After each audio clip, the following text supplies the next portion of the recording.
Coucou tout le monde, bonjour à tous. Aujourd'hui, petite dédicace au confinement aux parents qui sont devenus profs du jour au lendemain. Donc, cette petite dédicace est à eux. Tous les matins, moi j'ai un enfant qui est en CM1. Imaginez les fractions. Ouais, les fractions. Toutes simples. Hein. Je comprends pas. Quand on dit fractions, comment on ne peut pas comprendre? Quand on vous dit qu'un kangourou, il fait 4 bonds, l'unité, c'est 4. Donc, c'est-à-dire que 4 quarts est égal à 1.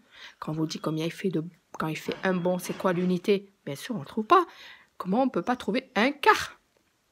Donc là, vous réfléchissez, vous dites, je vais faire comme mes anciens, peut-être chercher un petit bout de bois pour taper sur les doigts. Sûrement, je suis sûre qu'au bout de 10 fois, il va s'en rappeler. Oui, il va se rappeler comment on fait une fraction. Non, non, vous dites non.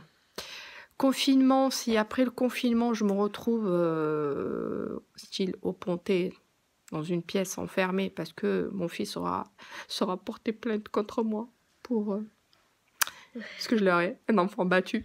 Donc, on oublie. Coup de règle. Avec les règles d'aujourd'hui, je ne vais même pas donner un coup qu'elle sera déjà cassée. Donc, pas assez solide. On se dit, on va le punir. On va le punir dans sa chambre. Chouette, il va être ravi toute la journée à jouer avec ses jouets. Finalement, c'est lui qui va être ravi. Bon, on oublie la punition. On va dire, on va lui faire copier je sais pas combien de fois. Mais non, il va jamais les copier de toute façon. Et puis nous, on est toujours là à dire les fractions, toujours pas acquis. Bon, soit dans le creux de votre tête, un petit endroit qui se dit, ben je vais les faire. Et puis quand j'ai fini, je l'appelle, je lui dis, voilà, j'ai fait les exercices, tous les exercices, à toi de comprendre ce que j'ai fait. Voilà, pourquoi j'ai trouvé ça. Bon, finalement, on sera toujours au même point, il faudra les refaire. Et réexpliquer, et réexpliquer, et réexpliquer. Finalement, au bout de 3 heures, elle n'a toujours pas compris les fractions. Donc on fait quoi? J'en peux plus, je sais plus quoi faire. Comment faire pour qu'il apprenne ses fractions? Pourtant, c'est facile. On se dit, mais comment on peut pas comprendre? Oui, comment on peut pas comprendre des fractions? Quand à notre niveau sûr, on comprend pas pourquoi ils comprennent pas. C'est quoi ces enfants? Est-ce que c'est les enfants? Ils comprennent rien à la vie, ils comprennent rien en cours. Moi, j'en peux plus. Je sais plus. Je sais plus quoi faire. Mais j'ai jamais demandé à être prof, moi. J'ai jamais. Sinon, pourquoi j'aurais fait des cours, j'aurais fait des. Voilà, au niveau pour faire prof. Mais non, j'ai pas demandé à être prof, moi. Non, du tout. Et du jour au lendemain, je deviens prof. Du jour au lendemain, on me dit, vous êtes prof. Voilà, vous faites les devoirs à vos enfants, on vous envoie tous les jours des devoirs. Et un coup, c'est les fractions, un coup, c'est les multiplications, et vocabulaire, et dictée, et mots invariables. Ah, on en reparle de ces mots invariables. Il n'aura jamais compris pourquoi il y a S dans dedans. Bon, on n'entend pas. Pourquoi il est là? Eh bien, nous, on lui dit, t'as rien à comprendre. On te demande pas de refaire la langue française. Dans, c'est D-A-N-S. C'est tout. Donc, tu fais. Mais non. Impossible d'apprendre ces mots invariables. Pourquoi depuis, il ne met pas de S à la fin? Pourquoi? Ah non. Lui, il veut comprendre pourquoi il y a un S. Il croit qu'aujourd'hui, en 2020, on peut refaire le français. Mais non, non, non. Il y a quelques années de ça, quand on a commencé à apprendre la langue française, il y en a un qui s'est dit, un sadique, je suis sûre que c'est sadique, qui s'est dit, je vais écrire en français, mais il faudra qu'il comprenne pourquoi. Ben oui, il y a des mots invariables. Pourquoi des S, on peut dire S avec un T, on peut dire S avec un C. Mais ça veut dire quoi ça? Comment ça? Quotient. TI, ça fait S. Et pourquoi quotient, ils me mettent un T à la fin? Je sais rien. Il n'a pas compris que 100 siècles après, on n'a toujours pas compris. Alors, je ne sais pas s'il y avait une énigme cachée là derrière, mais en tout cas, voilà, plus de 20 siècles après, on n'a pas compris. Moi, j'ai rien compris. Pourquoi il y a des mots qui s'écrivent? Tous les pays, facile. Nous, le français, il faut réfléchir. On ne écrit surtout pas comme on parle. Impossible. Non, non, non, non, non. Hein, chocolat. Pourquoi il y a un T à la fin? Qu'est-ce qu'il fout là, ce chocolat? Qu'est-ce qu'il fout là, ce T? Quotient. C'est Q. Pourquoi, des fois, le C, on dit que c'est un Q? Pourquoi on dit c'est un K? Pourquoi? Je comprends rien. Alors imaginez les enfants, on leur dit, il faut comprendre que des fois le C devient un Q, que des fois le Q, et puis des fois on met des T partout, des fois on met des S à la fin sans comprendre, il y a des mots invariables qui ne bougent pas, on ne peut pas faire comme tout le monde et écrire comme on entend, non, non, non, nous il faut se compliquer la vie, donc bonjour, le vocabulaire, on se tape la tête quand on fait des dictées, bonjour. On va leur faire comprendre. Mais ils comprennent. Mais eux, ils veulent comprendre pourquoi il y a un T à ce moment-là dans le chocolat. Alors nous, on leur dit, ça a toujours été écrit comme ça, tu écris comme ça et tu te tais. Puis voilà. Ensuite, vient les conjugaisons. Oh mon Dieu, les conjugaisons. Ouais. Comment conjuguer un verbe premier, deuxième, troisième groupe? Quel cata. Quatrième. Il n'est toujours pas arrivé. Et puis là, on nous dit, en septembre, logiquement, il doit atteindre la CM2, logiquement, arriver en CM2. Mais on a été prof de nos enfants pendant 3 mois, 4 mois, 5 mois. Et finalement, en CM2, il arrive. Et puis la prof qui se dit, bon, moi j'ai été en vacances pendant 8 mois, je vous ai envoyé des petits mots tous les jours pour vous dire ce qu'il y avait à faire. Cette année, je suis fatiguée, je ne vais pas me prendre la tête. Celui qui va travailler se met devant, les autres vont derrière, je ne me perdrai pas mon temps avec vous. Alors ceux qui n'ont pas compris que dedans, le mot invariable, il met S à la fin, il va derrière et il continue à dormir. Bonjour l'éducation. Ça veut dire qu'il va arriver en 6e, il faudra qu'il refasse le tout.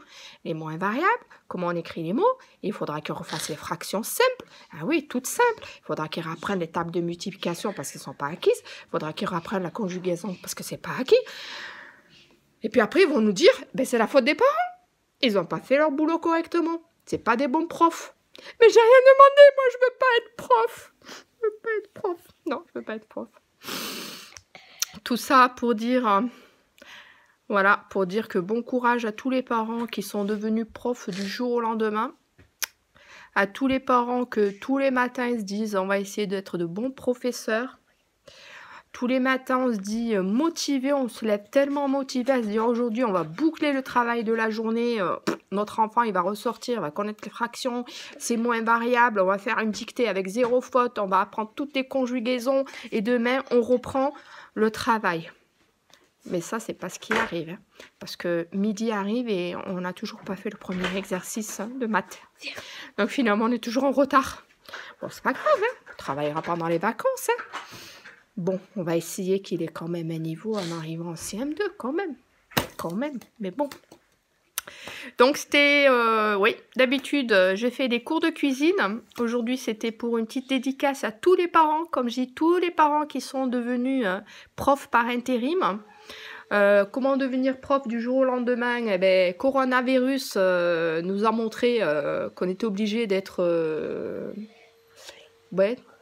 maman, prof, copain, copine, faire de l'animation, être au centre aéré le mercredi, les week-ends on devient parent.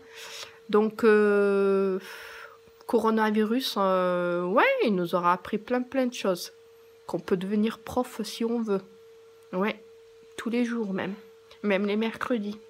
Même les week-ends. On essaye, on fait comme on peut pour rattraper le retard. Parce que moi j'en ai du retard. Hein, depuis qu'elle nous envoie tous les jours les cours, moi j'en ai, je vous le dis. Hein. Donc si vous avez toujours pas compris les fractions toutes simples du bon du kangourou, je peux rien faire pour vous, malheureusement. Tout ce que je peux dire, c'est que je vais reprendre la cuisine, ne vous inquiétez pas, je vous referai des vidéos cuisine. Je peux juste vous dire bon courage à tous. On va essayer de prendre ça avec le sourire, profiter au maximum votre famille. L'essentiel quand même, c'est d'être en bonne santé, de préserver les siens. Donc je pense qu'on va garder surtout ça et nous dire que même s'ils ratent cette année, c'est pas un souci. De toute façon, quoi qu'il arrive au collège, ils reprennent tout. C'est le petit truc que je me dis moi souvent. Ou souvent je dis je vais écrire un mail à maîtresse dire ne m'envoyez plus de devoirs. Mon fils, au fait de le redoubler, mais ne m'envoyez plus de devoirs. Bon, finalement on les fait quand même, je vous rassure. Hein. Donc bon courage à tous, ce confinement oblige, on profite, on découvre la vie autrement, on fait les choses autrement. Et puis on profite quand même des bons moments parce que c'est le moment où justement on mange ensemble la journée, les goûters, les petits déjeuners quand on peut.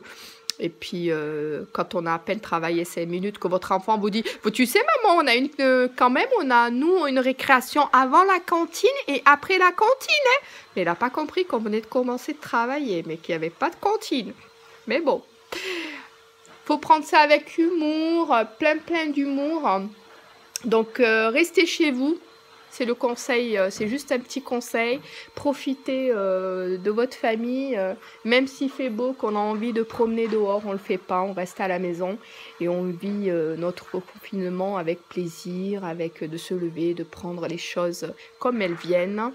Donc bon courage à tous. On n'oublie pas de remercier quand même toutes les personnes qui continuent quand même à travailler pour être là pour nous, hein, tout le milieu hospitalier de plus petite échelle jusqu'en haut, hein. N'oublions pas, même les femmes de ménage de l'hôpital, elles sont là, elles sont quand même elles aussi, on va dire, la première ligne du coronavirus. On n'oublie pas nos éboueurs qui, grâce à eux, quand même, on a une ville propre. Sinon, on aurait nos poubelles qui débordent. On n'oublie pas quand même tous ces routiers qui sont là pour justement pouvoir réapprovisionner, qui grâce à eux, on continue à manger et voilà. Alors qu'eux n'ont plus de points ni pour s'alimenter, ni pour se rafraîchir, ni même pour se laver. Donc on les remercie quand même. On remercie encore nos facteurs qui tournent quand même pour nous déposer nos courriers. Malgré que cela, on aurait pu s'en passer, hein, surtout les factures. Hein, mais bon, on les remercie. Je remercie vraiment toutes les personnes vraiment qui continuent à travailler pour que la France continue à tourner. Je vous dis bon courage à tous. Ça, c'était juste une petite vidéo pour vous dire un petit peu la galère, un petit peu, je pense, de tous les parents et qu'on va essayer de prendre avec le sourire. Je vous dis à bientôt pour une prochaine vidéo. Bien sûr, hein, n'hésitez pas à partager pour rigoler un petit peu. Je vous dis à bientôt. Bisous, bisous.